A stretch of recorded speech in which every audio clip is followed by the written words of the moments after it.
രുദ്രാക്ഷം. ഇന്ദ്രേട്ട, നമ്മൾ മൂന്നാർ എത്തിയോ? ഈശ്വര, ഇത് സത്യമാണോ? അവൾ പിന്നെയും ആ പേര് വായിക്കുകയാണ്. അതേലോ, സത്യമാണല്ലോ ഞാൻ പറയുന്നത്. എന്തേ, എൻ്റെ കുട്ടിക്ക് വിശ്വാസമായില്ലേ? ഇല്ല ഇന്ദ്രേട്ട, സത്യമായിട്ട് ഇങ്ങോട്ടാണെന്ന് ഞാൻ ഓർത്തില്ല. ശോ, ഉറങ്ങിയും പോയി. എന്നെ ഒന്ന് നേരത്തെ വിളിക്കാൻ മേലായിരുന്നോ?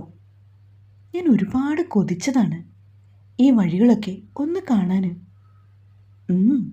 അതെ, സുഖമായിട്ട് ഉറങ്ങിക്കോട്ടെ എന്ന് ഞാൻ അങ്ങ് കരുതി.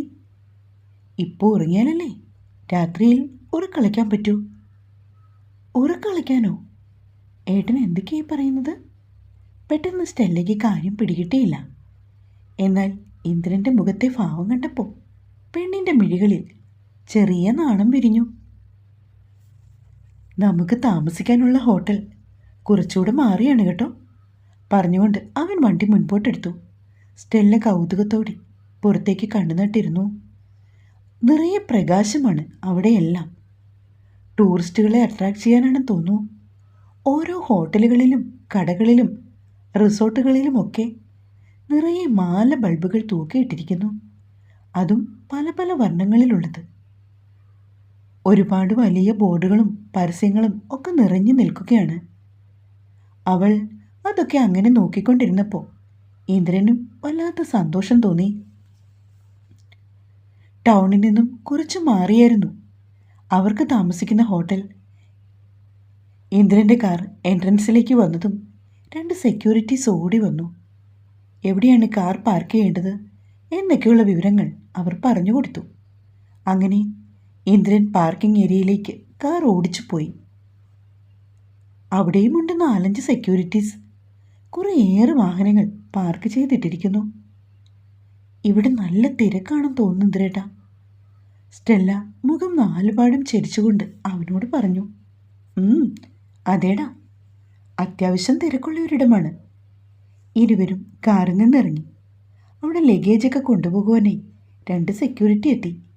അവരോടൊപ്പം ലിഫ്റ്റിൻ്റെ അടുത്തേക്ക് ഇന്ദ്രനും സ്റ്റെല്ലയും കൂടി പോയി. 4ാമത്തെ നിലയിലായിരുന്നു അവരുടെ റൂം. ആദ്യം അവർ റിസപ്ഷനിലേക്ക് ചെന്നു. ഡീറ്റെയിൽസൊക്കെ പറഞ്ഞു കൊടുത്തപ്പോൾ റൂമിനെക്കുറിച്ച് ഒരു സ്ക്രീൻ കാണിച്ചു കൊടുത്തു. മറ്റന്നാൾ കാലത്തെ 9 മണി വരെയാണ് റൂമിൻ്റെ ടൈം. അവനതെല്ലാം ഓക്കെ പറഞ്ഞുകൊണ്ട് എന്തൊക്കെയോ സൈൻ ചെയ്തു. ശേഷമായിരുന്നു റൂമിലേക്ക് പോയത്.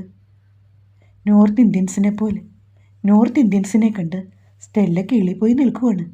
അല്പവസ്ത്രം ധരിച്ചുകൊണ്ട് ആണുങ്ങളുടെ കൂടെ കെട്ടിപ്പിടിച്ച് നടന്നു വരുന്ന പെൺകുട്ടികൾ. എല്ലാവരെയും കാണുവാൻ അതിസുന്ദരികളായിരുന്നു. സ്റ്റെല്ലയ്ക്കാണെങ്കിൽ അവരെയൊക്കെ കണ്ടപ്പോൾ ഇന്ദ്രൻ്റെ മുഖത്തേക്ക് നോക്കാൻ പോലും വല്ലാത്ത നാണക്കേട്. അവന് കാര്യങ്ങൾ പിടികിട്ടി. എന്തു പറ്റി? അവൻ മെല്ലെ ചോദിച്ചു.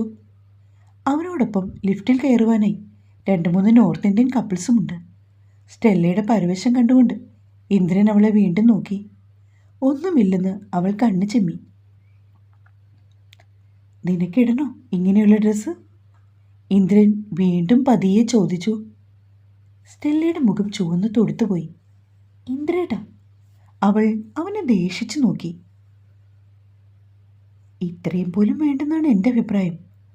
ഈ ഇന്ദ്രന് കാണാൻ വേണ്ടി മാത്രം. റൂമിലെത്തിയതും സ്റ്റെല്ലയുടെ മിഴികൾ വിടർന്നു. അതിമനോഹരമായി അലങ്കരിച്ച ഒരു വിശാലമായ മുറി. അതിലെ കർട്ടനുകളും മേശയും കസേരയും കിടക്കയും ഒക്കെ കണ്ട് സ്റ്റെല്ല അതിലൂടെ നടന്നു. റൂം കാണിച്ചു കൊടുക്കുവാനും മറ്റുമായി ഇന്ദ്രൻ്റെ കൂടെ വന്നവർ അവനോട് ഓൾ ദി ബെസ്റ്റ് ഒക്കെ പറഞ്ഞ് പെട്ടെന്ന് പുറത്തേക്ക് പോയി. ഇന്ദ്രൻ പതിയെ വാതിലടിച്ച് കുറ്റിയിട്ടു. പിന്തിരിഞ്ഞു നിന്ന് കാഴ്ചകളൊക്കെ ജനാലയിൽ കൂടി കാണുകയാണ് സ്റ്റെല്ല. പെട്ടെന്നായിരുന്നു അവളുടെ അടിവയറ്റിൽ അവൻ്റെ ബലിഷ്ഠമായ കൈ ചുറ്റി വരിഞ്ഞത്. ഇന്ദ്രൻ്റെ ബലിഷ്ഠമായ കൈകൾ സ്റ്റെല്ലയുടെ അടിവയറ്റിൽ ഒരാവരണം തീർത്തപ്പോൾ സത്യത്തിൽ അവൾ വല്ലാത്തൊരവസ്ഥയിലായിപ്പോയി. തിരിഞ്ഞു വന്നതും അവൻ്റെ നെഞ്ചിൽ തട്ടിയാണ് നിന്നത്. പെട്ടെന്നവൾ പിന്നിലേക്ക് മാറുവാൻ ശ്രമിച്ചതും അവൻ അവളെ തൻ്റെ നെഞ്ചിലേക്ക് കൂടുതൽ അടുപ്പിച്ചു. ഇന്ദ്രേട്ടാ വിളിക്കുമ്പോൾ അവളുടെ മിഴികൾ വല്ലാണ്ട് പിടഞ്ഞു പോയി. എന്താണോ? അവൻ ആ മിഴികളിലേക്ക് നോക്കി ചോദിച്ചു. അത് പിന്നെ എനിക്ക് തനിക്ക് എനിക്കെന്തോ പോലെ തോന്നുന്നു. ഒന്ന് മാറാമോ? ഒരു പ്രകാരത്തിൽ അവൾ അവനോട് പറയുകയാണ്. അങ്ങനെ മാറാൻ വേണ്ടിയാണോ നമ്മൾ ഇത്ര കഷ്ടപ്പെട്ട് ഇവിടെ വരെ വന്നത്? അവൻ ചോദിച്ചതും പെണ്ണിൻ്റെ ശരീരത്തിൽ പിന്നെയും വിറയൽ. നമ്മളിവിടെ വന്നത് നമ്മളുടെ ഹണിമൂൺ ആഘോഷിക്കുവാനാണ്. അത് മറന്നു പോകരുത്. തൻ്റെ പഠിത്തം കഴിയട്ടെ എന്നോർത്താണ് ഞാൻ ഇത്രയും നാൾ കാത്തിരുന്നത്. ഇനിയത് പറ്റില്ല. ഇന്ദ്രൻ പറയുമ്പോഴൊക്കെയും അവളുടെ ശരീരത്തിൽ വീണ്ടും വീണ്ടും വിറയൽ പടർന്നു. ആ മുഖത്ത് വിരിയുന്ന ഓരോ ഭാവവും അപ്പാടെ എടുക്കുകയാണവൻ. സത്യത്തിൽ കടിച്ചു തിന്നാൻ തോന്നുന്നുണ്ട്. അതുപോലെയാണവൾ. ചെറിയൊരു പുഞ്ചിരിയോടെ അവൻ തൻ്റെ പിടുത്തം അയച്ചതും ഒരു കോഴിക്കുഞ്ഞിനെ പോലെ അവൾ അകന്നു മാറി ഓടി. അതേ, കുളിച്ചിട്ട് വാടോ, നമുക്ക് ഫുഡ് കഴിക്കണ്ടേ? എനിക്ക് വല്ലാണ്ട് വിശക്കുന്നുണ്ട്. അവൻ പറഞ്ഞതും സ്റ്റെല്ല തലകുലുക്കി. ആ ബാഗ് എടുത്ത് നോക്ക്, തനിക്ക് ആവശ്യമുള്ളതൊക്കെ ഞാൻ അതിലെടുത്ത് വെച്ചിട്ടുണ്ട്. സ്റ്റെല്ല ചെന്നിട്ട് ബാഗ് തുറന്നു. അതിൽ നിന്നും ഡാർക്ക് ഗ്രീൻ നിറമുള്ളൊരു ടോപ്പും പലാസോ പാൻറ്റും അവൾ പുറത്തേക്കെടുത്തു. ബാക്കി ഐറ്റംസൊക്കെ ദേ അകത്തെ കള്ളിയിലുണ്ട് കേട്ടോ. ഇന്ദ്രൻ പറഞ്ഞതും പെണ്ണിൻ്റെ മുഖം വീണ്ടും ചുവന്നു. ദോ അവിടെ. അവൻ പിന്നെയും തൻ്റെ വിരലുയർത്തിയതും സ്റ്റെല്ല മാറേണ്ട ഡ്രസ്സുകളൊക്കെ എടുത്ത് വാഷ്റൂമിലേക്ക് ഓടിപ്പോയിരുന്നു. അത് കണ്ടുകൊണ്ട് അവൻ ഉറക്കെ ചിരിച്ചു. ഇങ്ങനൊരു പെണ്ണ്, ഇതിനെങ്ങനെ ഞാൻ? ചിരിയോടെ അവൻ ഫോൺ കയ്യിലെടുത്തു. അച്ഛമ്മയെ വിളിച്ചിട്ട് തങ്ങളിവിടെ എത്തിയ കാര്യമൊക്കെ പറഞ്ഞു. മോൾ എവിടെയെന്ന് ചോദിച്ചപ്പോൾ അവൾ കുളിക്കുവാനേ കയറിയെന്നും ഇറങ്ങിയിട്ട് വിളിക്കാമെന്നുമൊക്കെ ഇന്ദ്രൻ പറഞ്ഞു. സ്റ്റെല്ലയാണെങ്കിൽ ആകെ വിസ്തരിച്ചുള്ള കുളിയായിരുന്നു. ഇന്ദ്രൻ കാത്തിരുന്നിട്ടൊന്നും അവൾ ഇറങ്ങി വരുന്നില്ല. പാവത്തിനും അല്ലാത്ത പേടി. ഒടുവിൽ അവൻ ചെന്നിട്ട് ഡോറിൽ തട്ടി. സ്റ്റെല്ല, ആ, താൻ ഇതുവരെയായിട്ടും കുളി കഴിഞ്ഞില്ലേ? പിന്നെന്താ ഇറങ്ങി വരാത്തത്? വരാം. ആ ശരി ശരി. അല്പം കഴിഞ്ഞതും സ്റ്റെല്ല ഡോർ തുറന്നിറങ്ങി. ഇന്ദ്രന് കാര്യം പിടികിട്ടി. തനിക്കെന്നെ പേടിയാണോ സ്റ്റെല്ല? അല്ല, പിന്നെന്താ താൻ ഇങ്ങനെ വിറയ്ക്കുന്നത്? താൻ ചൂടുവെള്ളത്തിലല്ലേ കുളിച്ചത്? അതെ. അവൻ എഴുന്നേറ്റ് അരികിൽ വന്നതും സ്റ്റെല്ല അല്പം പിൻപിലേക്ക് മാറി. ഡോ, ഞാൻ തന്നെ ഒന്നും ചെയ്യത്തില്ല. താൻ ഇങ്ങനെയൊന്നും പേടിക്കുകയും വേണ്ട. തൻ്റെ നിൽപ്പും ഭാവവും ഒക്കെ കണ്ടാൽ ഓർക്കും ഞാൻ ഏതോ ഭീകരനാണെന്ന്. കഷ്ടം. അവൻ അത്ര ഇഷ്ടപ്പെടാത്ത മട്ടിൽ പറഞ്ഞുകൊണ്ട് കുളിക്കുവാനായി കയറിപ്പോയി. സ്റ്റെല്ലയാണെങ്കിൽ അവൻ പോകുന്നത് നോക്കി നഖവും കടിച്ചു നിൽക്കുകയാണ്. എങ്ങനെയാണോ പേടിയാവുന്നു. വരേണ്ടിയിരുന്നില്ല. അവൾക്ക് ശ്വാസം മുട്ടും പോലെ തോന്നി. ഇന്ദ്രൻ 5 മിനിറ്റിനുള്ളിൽ കുളിയൊക്കെ കഴിഞ്ഞിറങ്ങി വന്നു. നമുക്ക് താഴേക്ക് പോയി ഫുഡ് കഴിക്കാം, ഇവിടെ നല്ലൊരു റെസ്റ്റോറൻ്റ് ഉണ്ട്. അവൻ പറഞ്ഞതും സ്റ്റെല്ല തലകുലുക്കി. ഇന്ദ്രനോടൊപ്പം അങ്ങനെ റെസ്റ്റോറൻറ്റിലേക്ക് പോയി. ഒരുപാട് സ്പെഷ്യൽ ഫുഡ് ഐറ്റംസ് ഒക്കെ അവിടെ ഉണ്ടായിരുന്നു. സ്റ്റെല്ലയ്ക്ക് ഏറ്റവും ഇഷ്ടം ബിരിയാണിയായിരുന്നു. അവൾ അതാണ് ഇന്ദ്രനോട് പറഞ്ഞത്. ഇന്ദ്രൻ നോൺ വെജ് ഒന്നും കഴിക്കാറില്ല, എന്നാൽ സ്റ്റെല്ലയ്ക്ക് വാങ്ങിക്കൊടുക്കും. അവൻ വെജ് ഫ്രൈഡ് റൈസും ഗോബി മഞ്ചൂരിയനും ഓർഡർ ചെയ്തു. ഇരുവർക്കുമുള്ള ഫുഡ് വൈകാതെ തന്നെ എത്തി. സ്റ്റെല്ലയുടെ എതിർവശത്തിരുന്നവൻ ഇടയ്ക്കൊക്കെ അവളെ പാളി നോക്കുന്നുണ്ട്.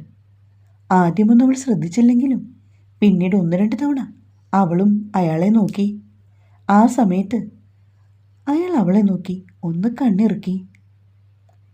എന്നിട്ട് ചുണ്ടുകൊണ്ട് അവൾക്കൊരു ഉമ്മ കൊടുക്കും പോലെ കാണിച്ചു. പെട്ടെന്ന് അവൾ വല്ലാതായി. ഇന്ദ്രനെ നോക്കിയപ്പോൾ അവൻ ആസ്വദിച്ചിരുന്ന് ഭക്ഷണം കഴിക്കുകയാണ്. സ്റ്റെല്ലയും പെട്ടെന്ന് പാത്രത്തിലേക്ക് മുഖം പൂഴ്ത്തി. തനിക്ക് എന്തെങ്കിലും വേണമെന്ന് ഇന്ദ്രൻ ചോദിച്ചപ്പോൾ അവൾ അവനെ ഒന്ന് നോക്കി. വേണ്ട ഇന്ദ്രേട്ടാ, നമുക്ക് റൂമിലേക്ക് പോകാം. അവൾ മറുപടിയും കൊടുത്തു. എന്തുപറ്റി? തനിക്ക് എന്തെങ്കിലും പ്രശ്നമുണ്ടോ? അവളുടെ മുഖത്തെ പരവേശം കണ്ട് ഇന്ദ്രൻ ചോദിച്ചു. ഇല്ല, കുഴപ്പമൊന്നുമില്ല, നമുക്ക് പെട്ടെന്ന് പോയാൽ മതി. ഒന്ന് മൂളിയെങ്കിലും ഇന്ദ്രൻ എന്തൊക്കെയോ പന്തികേട് പോലെ തോന്നി. സ്റ്റെല്ലയുടെ നോട്ടം കണ്ട് അവൻ പെട്ടെന്ന് മുഖം തിരിച്ചു നോക്കിയതും എതിർ സൈഡിലിരുന്നവൻ അവൻ്റെ ദൃഷ്ടിയും മാറ്റിയിരുന്നു. എങ്കിലും തരം കിട്ടിയ നേരത്ത് അവൻ്റെ കണ്ണുകൾ സ്റ്റെല്ലയുടെ ശരീരത്തിലൂടെ ഓടി നടന്നു. അവളെ ആവോളം നുകരുവാൻ അവൻ്റെ മനം വെമ്പി.